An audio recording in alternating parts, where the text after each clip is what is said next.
Rajasthani multi-state cooperative credit society limited Parli यांचे एक इथं काउंटर ब्रांच होती, पण काउंटर एक्सटेन्शन होतं, पण इथं ब्रांच आहे सेपरेट असं भासवून 12 जणांनी इथं त्या ब्रांचमध्ये संचालक मंडळ तयार करून लोकांची कोट्यवधी रुपयांची फसवणूक केली।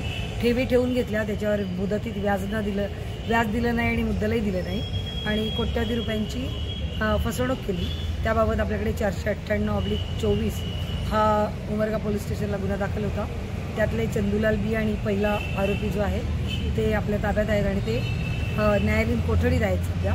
त्याच्या व्यतिरिक्त संचालक मंडळातील सचिव बद्रीनारायण बाहेती आणि संचालिका प्रेमलता बाहेती यांना आम्ही काल नांदेड येथून अटक केली आहे। त्याबाबत आम्ही आज माननीय न्यायालय उमरगा इथं त्यांना हजर केलं। त्यांची 7 दिवसाची PCR मंजूर करून घेतली। त्याच्यात तपास आपण करत आहोत आणि पॉझिटिव्हली तपास नक्कीच होईल। माझं जनतेला हे आव्हान आहे की कुठल्याही आपल्या ज्या तुम्ही ठेवी ठेवता किंवा जी इन्व्हेस्टमेंट करता ती करताना काळजीपूर्वक इन्व्हेस्टमेंट करा। बँकेची किंवा एखाद्या पतपेढीची विश्वासार्हता किती आहे याची संपूर्ण माहिती घ्या, त्याच्याबाबत खात्री आणि मगच त्या ठेवी आपण ठेवा, असं माझं त्यांना आवाहन आहे।